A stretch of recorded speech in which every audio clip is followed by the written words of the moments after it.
Good day, everyone. I'm here to rationalize each item based on the test questions on the courses assessment in Learning 1 and 2. Okay, so let's start with the competency-based enhancement. But before that, may I remind you that in taking your examination, you have the time to be friend with notes and journals. So, dapat magkaroon kayo ng oras para magbasa sa lahat ng mga pinag-aralan po ninyo sa loob ng 3 taon because this will be your competency-based enhancement in preparation for your licensure examination. Okay? Second, you have to set your schedule. Okay? Mag-set po kayo kahit na 30 minutes na magbasa ng mga notes po ninyo. Pwedeng sa umaga, magkaroon kayo ng time para magbasa kahit 30 minutes lang. O kaya pwede naman sa hapon. Okay? And you have to get to know the scope and content of the test. Kailangan alamin nyo po kung ano po yung mga coverage, ano po yung mga nilalaman ng mga courses na inyong re-reviewin. Then you have to review your weakest subject as we go on. Okay, kailangan ready po tayo na tahakin yung mga hindi po natin medyo kabisadong mga subjects or courses. And of course, you have to practice shading. O, practice na po kayo na mag-shade. And you have to practice answering situational questions, lalong-lalo na dito sa professional education. Itong assessment 1 and 2 ay under po ng Prof Ed courses. So, napakarami po sa mga items na iti-take po ninyo dito po sa Prof Ed na more on situational questions. Another, you have to stay healthy and think positively because napaka-importante po ito kasi syempre, daladala nyo po ang pangalan ng ating campus as one of the graduates later of Pangasinan State University. And kailangan pangalagaan nyo din ang sarili po ninyo. At wag po kayong mag-isip ng mga hindi magagandang bagay, lalong-lalo na kaharap po kayo sa isang exam. And have time to unwind. Napaka-importante rin na ilibang po natin ang ating mga sarili. Okay? Wag lang pong puro review or kaya wag lang po natin ituon ang pansin natin sa pag-aaral. May oras din para mag-unwind. Of course, do not overthink. Huwag kayong mag-isip ng sobra. Baka mamaya iba na ang naiisip ninyo. So you have to seek also the advice of your professional teachers. Okay? Lalong-lalo na marami na po silang napagdaanan at marami po silang pwedeng maibigay na suggestion sa inyo. Okay? And you have to answer random test questionnaires. So sagot kayo ng mga items na kung saan pwede po itong makatulong sa pagre-review po ninyo. And get everything ready. Napaka-importante po ito kasi kapag tayo po ay sasabak sa isang labanan o sa isang competition, we have to be ready. Okay? Kaya nga ng pagsasabak tayo sa gera, dapat maging handa tayo. And last is to pray. Pinaka-importante po ito kasi once po na may ginagawa po tayo sa lahat ng ginagawa natin, kailangan nating magdasal sa lahat ng oras. Okay? So let's start with the first course which is the assessment in Learning 1. So This course focuses on the principles, development, and utilization of conventional assessment tools to improve the teaching learning process. Okay? It emphasizes the use of assessment of, as, and for learning in measuring knowledge, comprehension, and other thinking skills in the cognitive, psychomotor, or affective domains.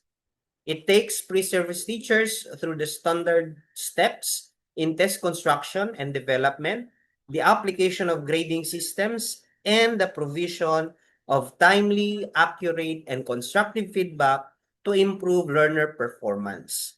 Trends and issues related to assessment are also addressed. So that's the course description of assessment in Learning 1. So let us proceed to the test item number 1. So in the context of outcomes-based teaching and learning, what does constructive alignment mean? Is it A, the intended learning outcome is aligned with the assessment task? B, the assessment task is aligned with the intended learning outcome? C, the intended learning outcome is aligned with the written test? Or D, the assessment task is aligned with the teaching learning activity? So in this item, the correct answer is letter B. The assessment task is aligned with the intended learning outcome. Why? Because the center and the basis of assessment is this intended learning outcome. And so, assessment task should be based on the intended learning outcome and not the intended learning outcome to be aligned with the assessment task. If you are familiar with the constructive alignment, di ba? Pag sinabi natin constructive alignment, the learning outcome, okay, must uh, must come first before the assessment task, okay? And then the assessment task must be aligned with the intended learning outcome. Kasi nga, dapat umaakma yung ibibigay na activity doon sa ILO or doon sa intended learning outcome. Okay?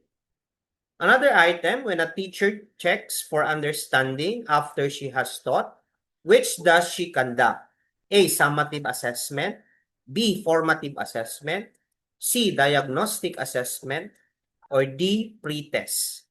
So dito po sa item po na ito, ang tamang sagot ay formative assessment. As we all know, formative assessment is an assessment that is conducted in the process of teaching to check students' understanding, di ba? Kailangan nagpapa-recitation po tayo. O halimbawa, pwede po tayong magbigay ng exercises um, to check if the students really understand what they learn in the topic. Okay? Another item, for objectivity, which tests have an advantage? 1, multiple choice. 2, alternate response. 3, essay. Okay? So A, 1. B, 2. C, 2 and 3. Or D, 1 and 2. So the correct answer for that item is letter D, 1 and 2. Why? Because for objectivity, objective tests like multiple choice and alternate response have definite or definite answers. So as you can see, doon po sa binigay na item, ang essay po ay subjective test po yan. Pwedeng opinionated o kaya restricted or non-restricted. Okay? Next item, a student monitors his own progress in relation to learning targets, which has set for himself. Under which type or types of assessment does this fall? Is it A, assessment for learning, B, assessment of learning, C, assessment as learning, or D, assessment of and for learning? So the correct answer for that item is letter C, assessment as learning. So as you can see, assessment as learning is self-assessment. So kung titingnan po natin yung item, Okay? Uh, may clue dyan. Okay? The student monitors his own progress. Ibig sabihin, if you are monitoring your own progress, that means you are assessing yourself, or that is self-assessment. So, ang tamang sagot po is assessment as learning. Okay? Next item. To finally determine how well students have attained the learning outcomes by grading, in which type of assessment or assessments is teacher engaged? A. Assessment for learning. B. Assessment of learning. C. Assessment as learning. Or D. Assessment of and for learning. The correct answer for that item is letter B, assessment of learning. Why? Because assessment of learning is a summative assessment. This will be the basis for grading. So, kung mapapansin po ninyo, uh, you are determining how well the students have attained the learning outcomes by grading. The clue word there is for grading. So, ginagamit po ang summative assessment as basis for grading. Okay? Another item, for test construction, why are teachers required to come up with a table of specifications or TOS in test construction? Course, to ensure that tests have A. Content validity, B. Concurrent validity, C. Predictive validity, or D. Reliability. So the correct answer for that item is letter A. Why? Because content validity means your test measures what have been taught. Ibig sabihin, ano ba yung kino-cover? Yun po yung nakalagay sa table of specifications.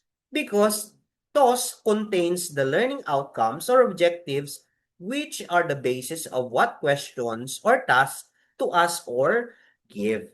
Okay? Another item, if I develop a test which has content validity, which kind of test should I develop? That which blank. A. Yields consistent student scores. B. Predicts performance in a future test.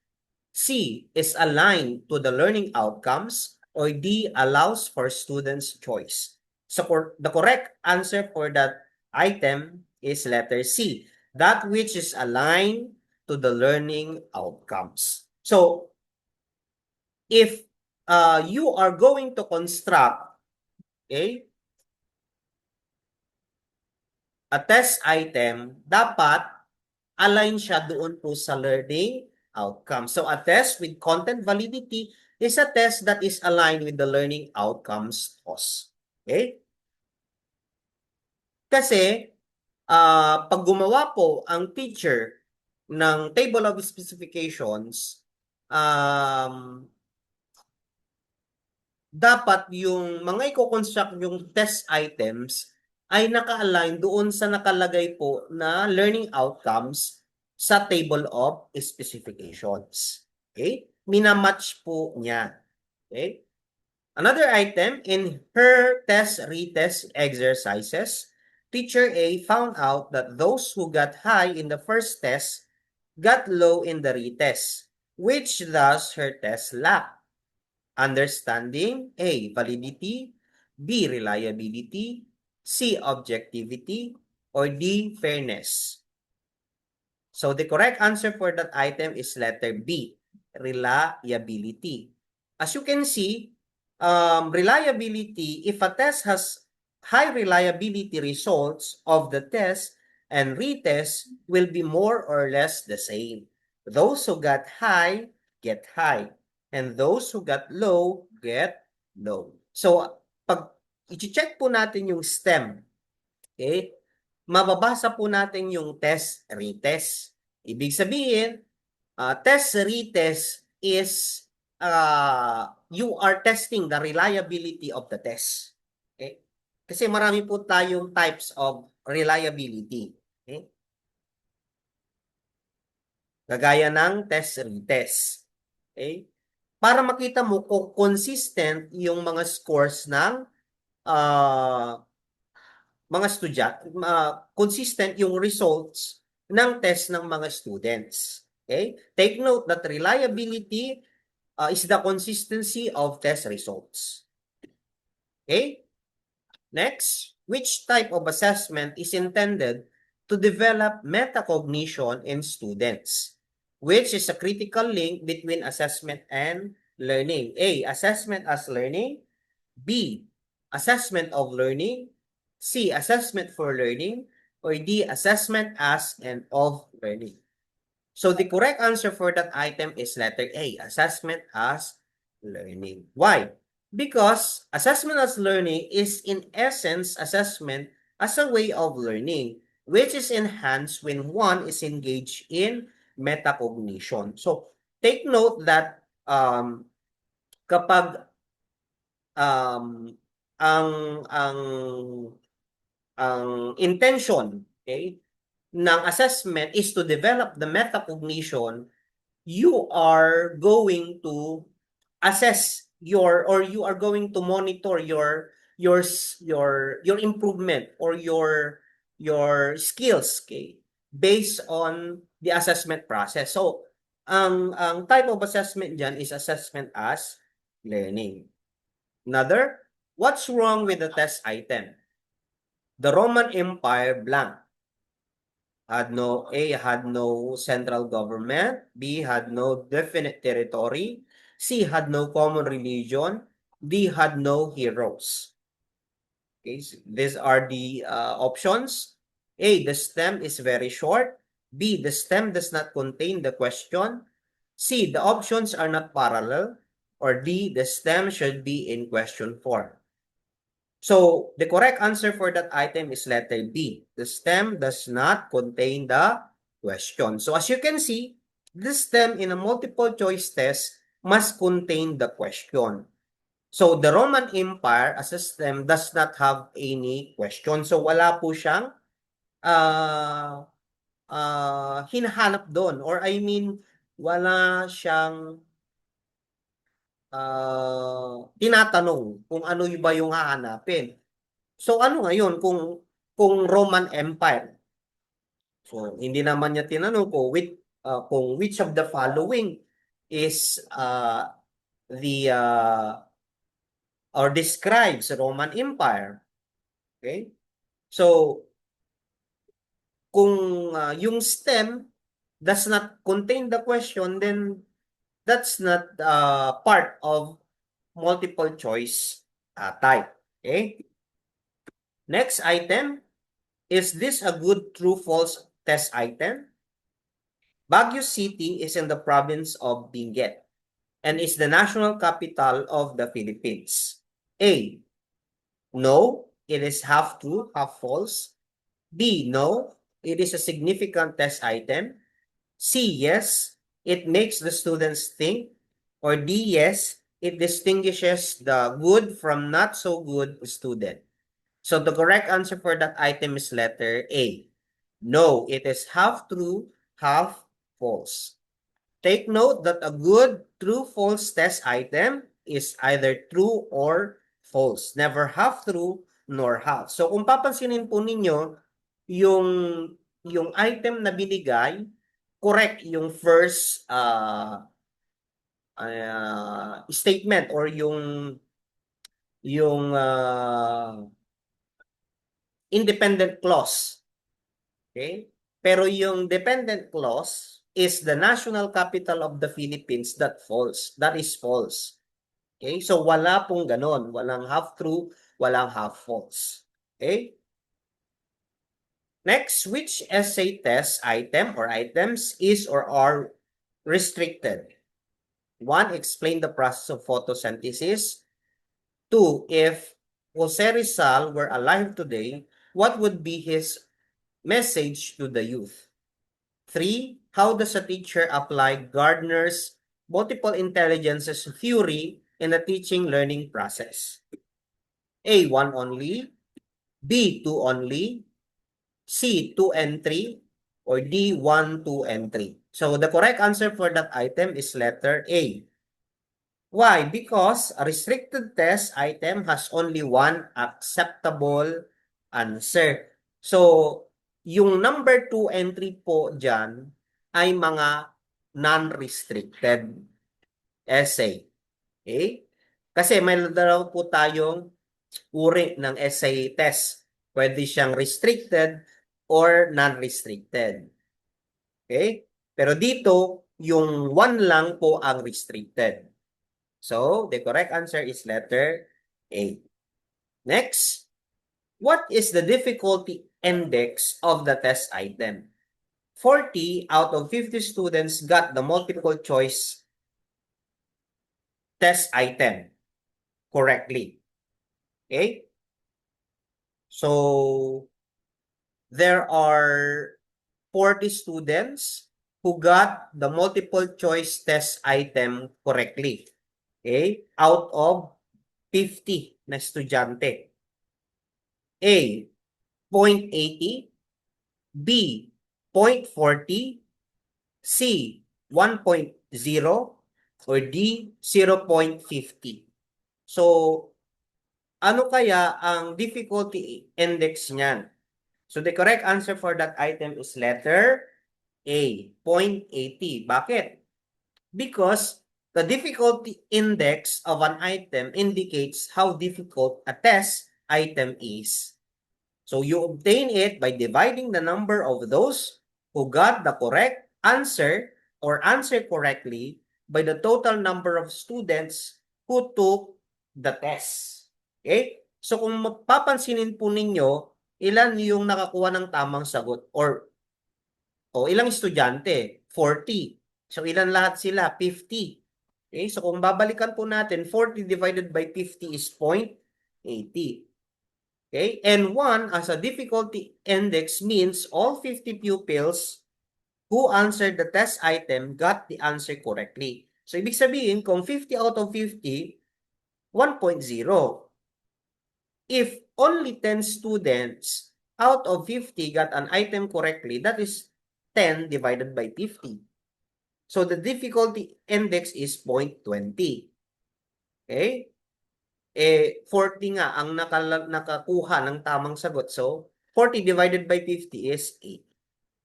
Take note that the closer the difficulty index to 1.0 or 1, the easier the question. So, syempre, kung nakuha nila lahat, ibig sabihin, the test item is very easy. While the farther the difficulty index from 1, the more difficult the item. Parang yung kung 10 lang out of 50 ang nakakuha, that is 20, 0.20. So, masyadong mahirap yung test item na yon. Okay? That's how to compute the difficulty index. Okay? What does a positive discrimination index indicate? A, students who got low on the test got answered correctly. B, students who scored high on the test got the answer correctly. C, the test was able to discriminate the good from not so good students. Or D, those who recited more often in class also got the highest score. The correct answer for that item is letter B. Pag sinabi nating positive discrimination index, students who got high scores in a test who also got the correct answer of an item. Positive discrimination, ibig sabihin, mas marami ang nakakuha na estudyante sa item na yon, okay, na matataas yung scores nila. Okay? How about negative discrimination index indicate?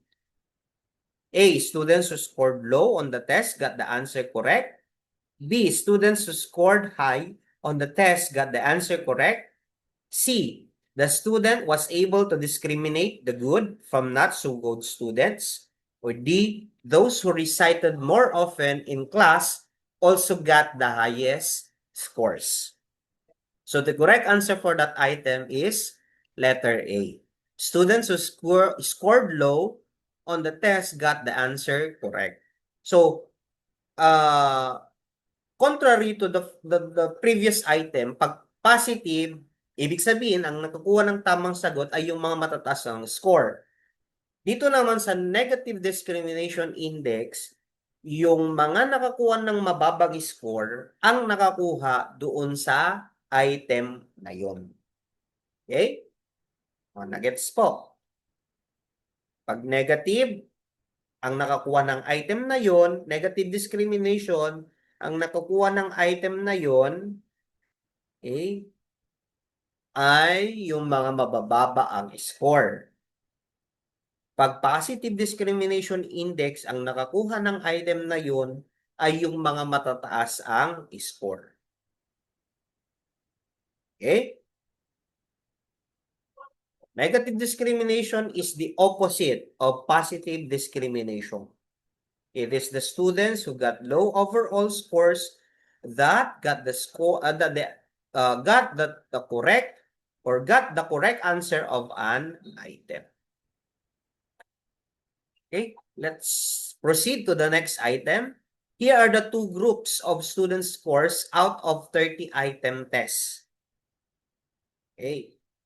So, yung 5, ang nakuha nila, 15, 15, 15, 14, 16. Tapos yung other group, 5 members or 5 estudyante, 2, 7, 14, 22, and 30. Which is or are true of the score distribution. 1, they have the same mean. 2, the second set of scores is more spread out. 3, the range is the same. 1, A, 1 only. B, 2 and 3. C, 2 only. Or D, 1 and 2.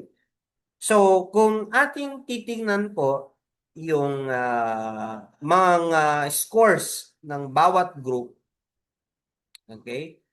Kung ito-total po natin lahat ito, 15 plus 15, this is 30, plus 15, 45, okay? Plus 14, that is 59, okay? Plus 16, that is 75. 75 divided by 5, that is 25. Okay, 25 ang mean ng first group.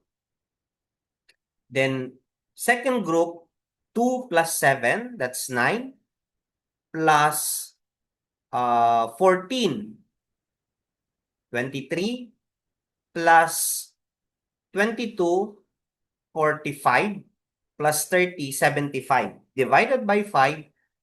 So, ang second group ay may mean na 25 din. Okay, this will be the mean of second group. So, ibig sabihin, number 1 is correct. They have the same mean. Second, the second set of scores is more spread out. So, kung mapapansin nyo po dito sa first group, magkakalapit lang yung mga scores nila. Pero pagdating po dito sa second group, magkakalayo na. Ito, ang range niya ay 5. Dito, 7. Dito, 8. Tapos dito, 8. From first student to last student, 28 ang range niya. Pero dito, kung yung 14 ang pinakamababa, 16, 2 lang yung range niya from highest to lowest. So, ibig sabihin, the second set of scores is more spread out. That's true. Correct. Pero pagdating sa pangatlo, check natin. Yung lowest score dito is 14 and the highest score is 16. So, 2 lang yung range niya. Okay? Take note that the range can be solved by subtracting the highest score and lowest score. So, 16 minus 14, that is 2. Dito naman, 30 minus 2 is 28. So, hindi po sila pareho. Yung range po ng first group is 2 This is the first group. Then the second group ay 28.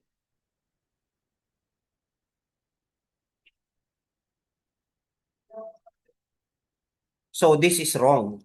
This is not correct. Okay? So the correct answer for that item is letter D, 1 and 2. Why? They have the same means. The two sets of scores have the same average. Okay? Pag mean, that's average. By just looking at the two sets of scores, the second set of scores are farther from one another than the first set of scores. So next item, which group of scores is more varied? The group with blank. A, with standard deviation of 0.90. B, 0.10 standard deviation. C, 0.50 standard deviation. Or D, 0.75 standard deviation. So the correct answer for that item is letter A, 0.90 standard deviation. Take note that the higher the standard deviation, the more varied the score.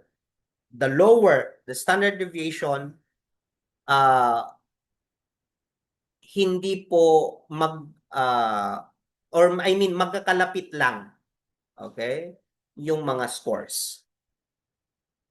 The higher the standard deviation, the more varied the score. Okay? Nakukuha po. Pag mataas daw yung value ng standard deviation, ibig sabihin mas malalayo yung mga pagitan ng mga scores. Okay? Next, what is the mean of this score distribution? 4, 5, 6, 7, 8, 9, 10. A, 7.5. B, 8.5. C, 6. Or D, 7. So, if we are going to get the mean, we are going to add the numbers and then divided by uh, the frequency or the number of students or the test results. So 4 plus 5, that is 9, plus 6, that is 15, plus 7, 22, plus 8, 30, plus 9, 39, plus 10, 49. So ilan yung bilang number of students or the frequency? We have 1, 2, 3, 4, 5, 6, 7. So 49 divided by 7 is 7. So the total is 49 divided by 7, which is equal to 7. Take note, ang pagkuha ng mean this is ungroup data kasi hindi po siya frequency distribution. Okay? This will be the total of the scores, which is indicated by summation of x, which x refers to the score over number of students or the frequency. Okay? Bilangin nyo lang po yung mga scores, kung ilan po. So, pag tinotal natin, that is 49, then yung frequency ay 7, which is n. Okay? So, 49 divided by 7 is 7. Okay? So, to get the mean, you add all the scores divided by the number of items. How about this item? Which is true of a binomial score distribution? A, the group tested has two different modes. B, the scores are neither high nor low. C, the scores are high. Or D, the scores are low. So the correct answer for that item is letter A. The group tested has two different modes. Take note that a bimodal score distribution has two modes. So dalawa po yung modes ng bimodal. Pag bimodal, bi means two. Okay.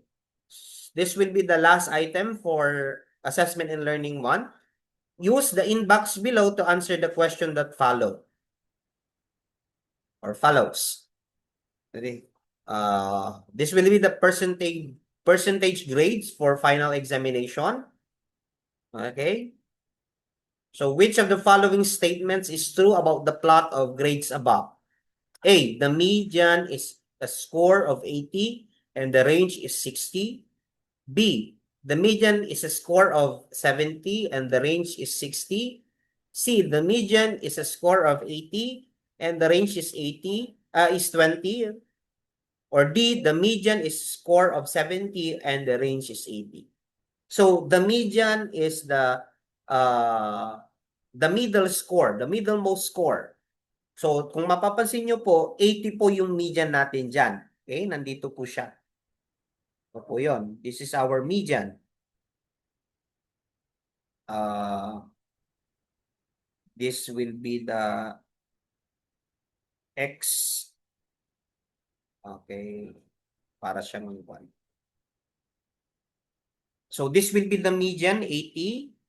And then the range is equal to the highest score minus lowest score. So 100 minus 40, this will be the highest score. This will be the lowest score.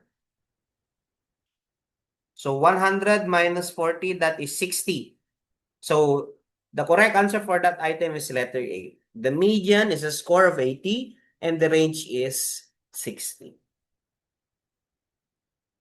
So median is the midpoint of the scores arranged from lowest to highest, while range is the difference between the highest and lowest score. Okay, now let's proceed to assessment in learning 2. Take note that assessment in learning 2 focuses on the principles, development, and utilization of non-conventional form of assessment in measuring authentic learning. It covers two important aspects of competency assessment: developing assessment tools and conducting an authentic assessment process. So the competency in developing authentic assessment tools details the requirements for determining evidence requirements, selecting appropriate assessment methods, preparing assessment tools, and validating assessment tools in accordance with the relevant assessment guidelines. So the competency in conducting assessment includes the requirements for organizing assessment activities, preparing the candidate, gathering and evaluating evidence, making assessment decisions, and recording and providing feedback on assessment outcomes. So, pagdating sa assessment and learning 1, ang focus po niya is more on the development, utilization of conventional. Ibig sabihin, more on traditional. Kaya gumagawa po tayo ng table of specifications doon. Kasi it's more on the paper and pencil test. Okay? Gaya ng written test. Okay? Pag-construct ng multiple choice, matching type, identification, essay test, okay? And then the familiarization with the 3 approaches, yung assessment of, as, and for. Okay? And on the development of tests and in constructing the test items, the application of grading system.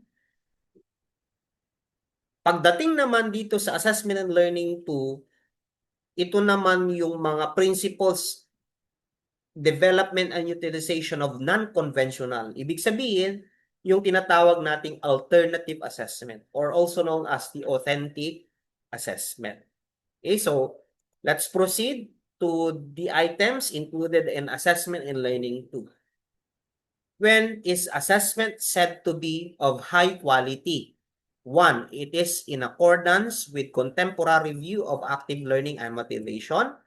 B, it involves learners in the assessment process, beginning with the setting of goals and monitoring of their own learning.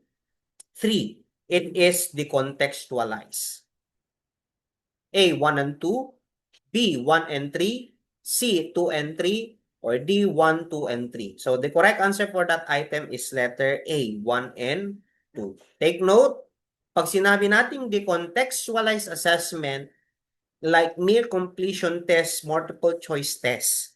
Unlike contextualized assessment that measures application of what is learned in real life context. So, pagbabalikan po natin yung item, pag sinabi nating high quality, that means it is in accordance with the contemporary view of active learning and motivation, and it involves learners in the assessment process beginning with setting of goals and monitoring of their own progress. Ibig sabihin, hindi po yan decontextualize.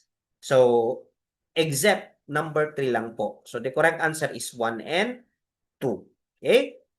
Next item. The student can do backstroke in swimming. This statement refers to what type of learning targets? A, affect, B, disposition, C, product, or D, skill.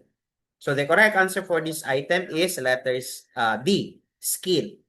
Take note that there are 5 learning targets according to Stevens and Conklin in 1992. These are knowledge, reasoning, skill, product, and affect or affective.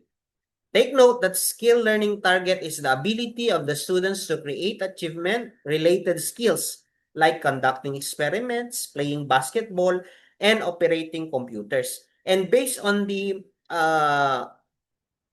test item, pag backstroke in swimming, that is skill.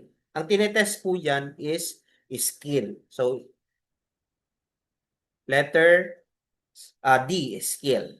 Learning target. How about this item? High quality assessment is in accordance with contemporary view of active learning and motivation. What does this mean? Is it A, high quality assessment makes learners blank? 1, discover and construct meaning. 2, link new information with existing knowledge in meaningful ways. 3, develop self-monitoring skills. Is it A, 1 only, B, 1 and 3, C, 1 and 2, or D, 1, 2, and 3? So, the correct answer for that item is letter D. Lahat po yan ay kakibat ng high quality assessment. Why? Because high quality assessment measures meaningful integration, includes self-assessment. So, kasama rin po dyan ang self-assessment. Okay? So, next item. Teacher J says, it is not enough that students are able to select the correct response. The students must demonstrate that they learn a skill by demonstrating that skill in the performance of task. Which type of assessment does Teacher J promote? Is it A, traditional assessment, B, authentic assessment, C, norm reference assessment, or D, criterion reference assessment? So the correct answer for that item is letter B, authentic assessment. Take note that authentic assessment assesses a performance or a product. So kung mapapansin po ninyo dito, the word demonstrating that skill in the performance of a task. Ibig sabihin, authentic assessment involves portfolio assessment and performance task. So kapag kasama na ang performance task, ito ay patungkol sa authentic assessment. Okay? Next item. What assessment or assessments does a teacher give when he or she makes use of authentic assessment? 1, product assessment. 2, process assessment. 3, scoring rubric. A, 1 only. B, 1 and 2. C, 2 and 3. Or D, 1, 2, and 3. Sa palagay nyo, ano pong sagot po dito? Tamang sagot po is letter B, 1 and 2. Why? Because a scoring rubric is not an assessment process. It is used to assess a product or a process. Take note, pag sinabi nating scoring rubric, ito lang po ay isang scoring scale. Ibig sabihin, dito mo i-ratean yung mga product at process. Okay?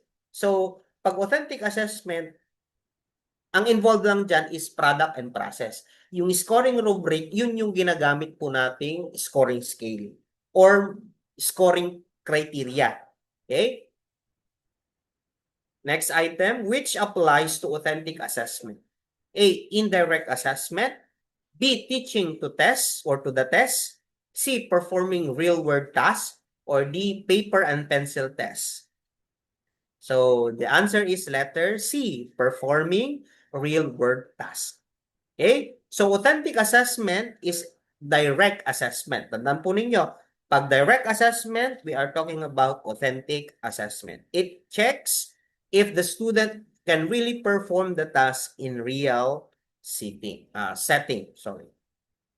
So, kung authentic assessment ang pinag-uusapan, the students will be able to perform real-world tasks. Okay? Another item, which statement about portfolio is or are correct? 1, mere collection or compilation of students' work. B, a purposeful collection of student work that exhibits the students' efforts, progress, and achievements. 3, excludes student participation in selecting content.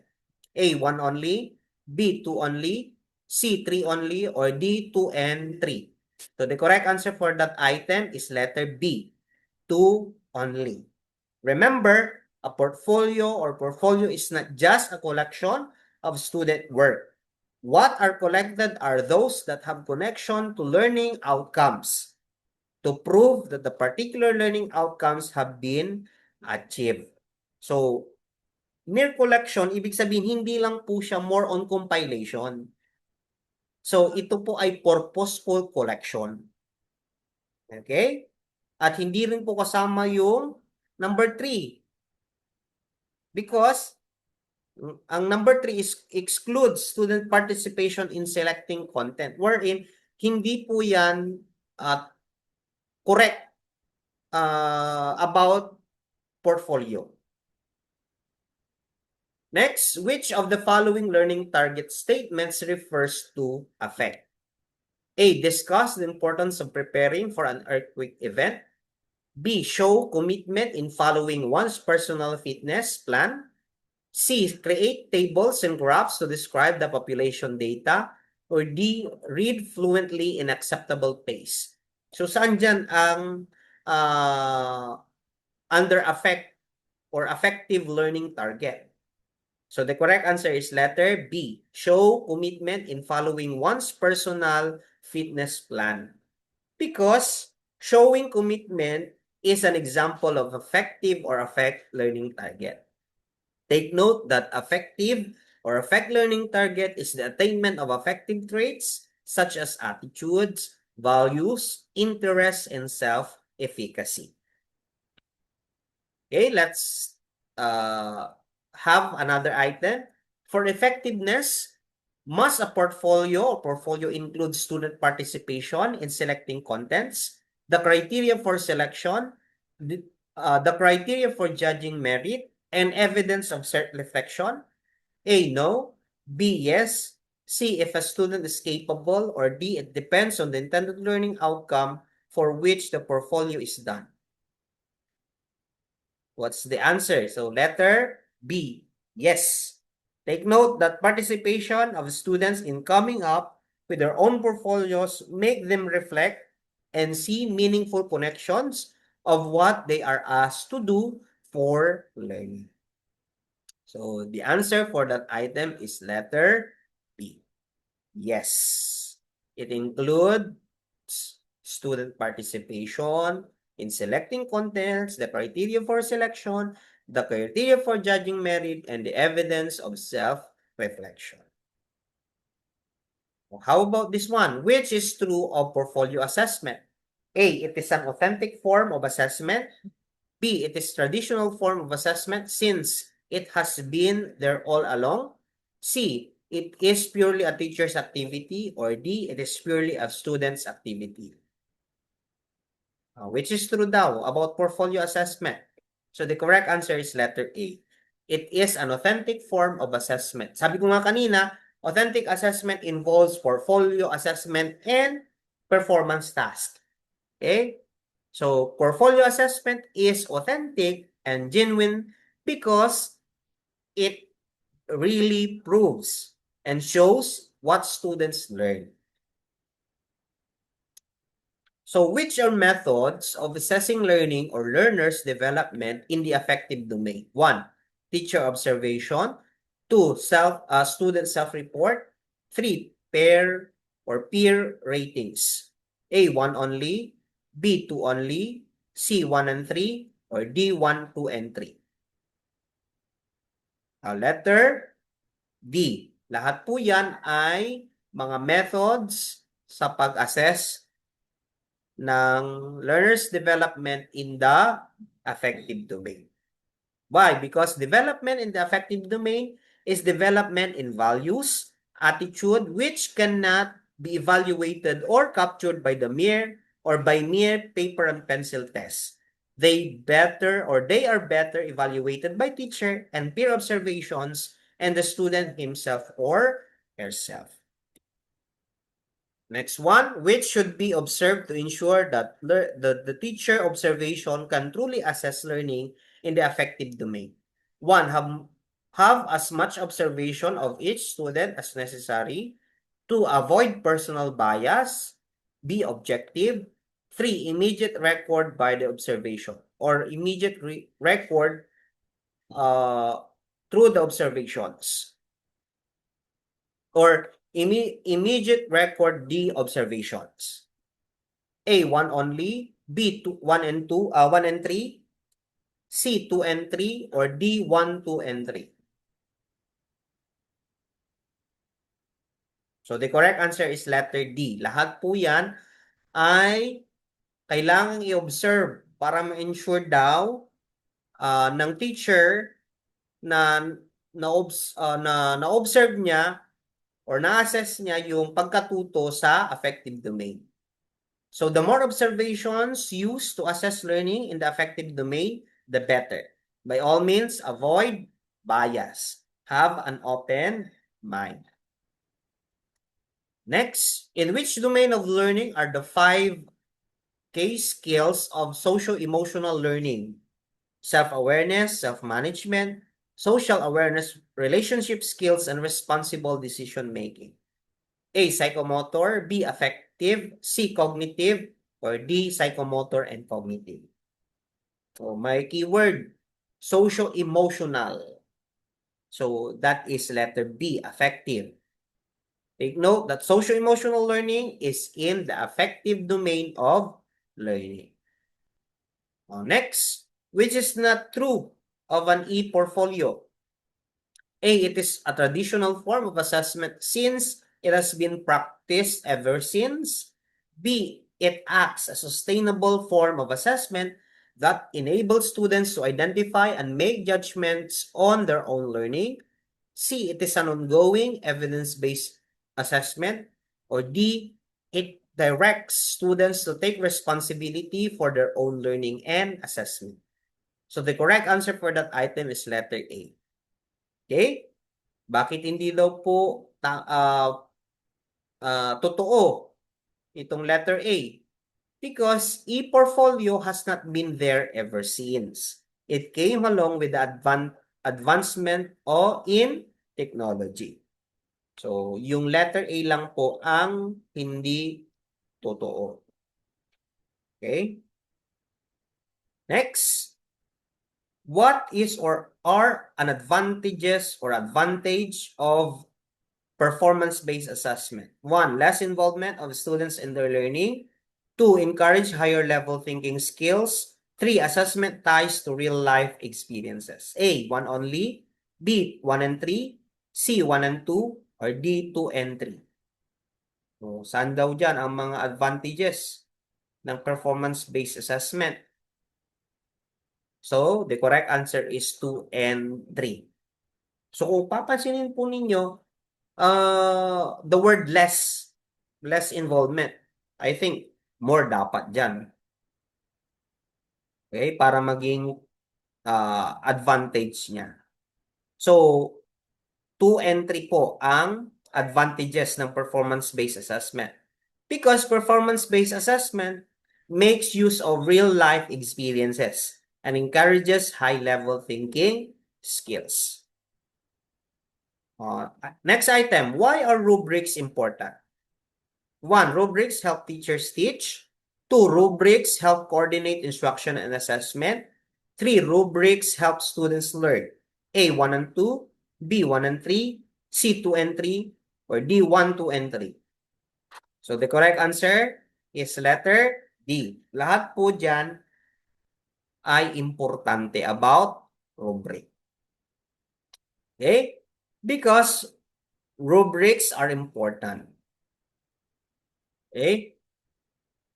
Rubric helps teachers teach. It also helps students learn and connect instruction and assessment.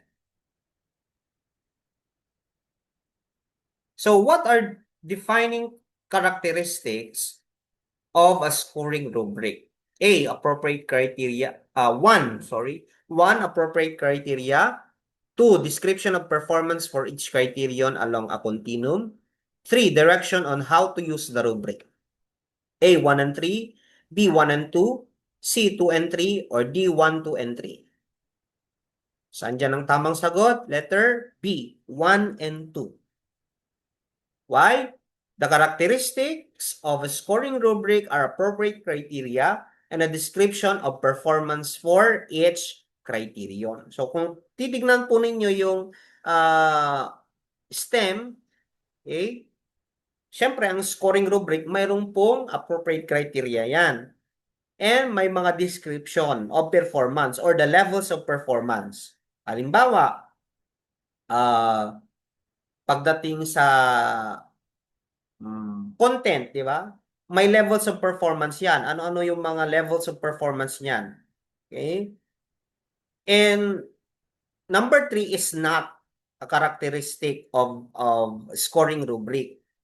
It does not include the direction on how to use the rubric. Kasi dalawa lang po ang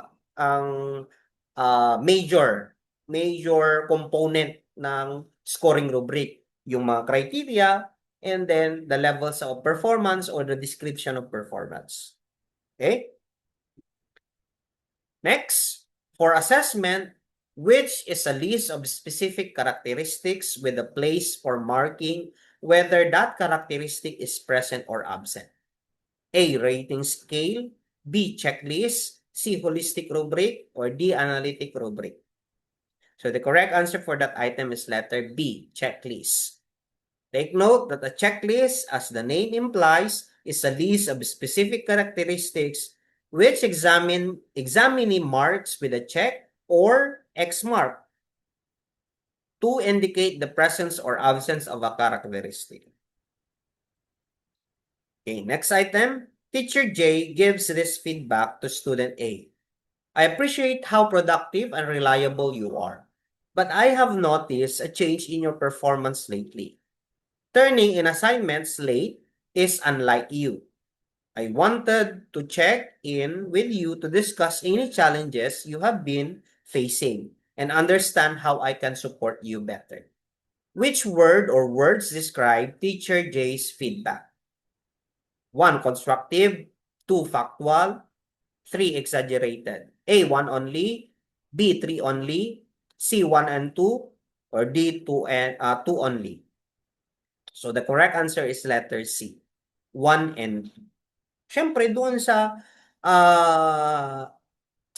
comment or feedback rather na binigay ni Teacher J kay student A, factual because of stated facts and constructive because of the offer to help. Hindi naman exaggerated yung feedback niya. Okay? How about this item? Which practice does not contribute to favorable assessment feedback? A, cite examples whenever possible to help the student understand feedback better. B, involve the student by asking him or her comment or comments. C, display great listening skills. Or D, don't allow the student to explain his or her differing opinion. So the correct answer is letter D. Hindi po siya kasama or this practice does not contribute to favorable assessment feedback. Because openness to feedback from both student and teacher is good assessment practice.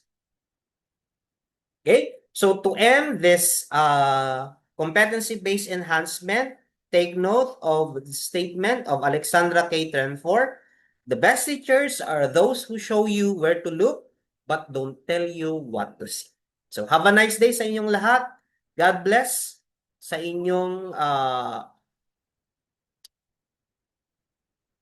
licensure examination for teachers. God bless sa inyong lahat, mga future teachers.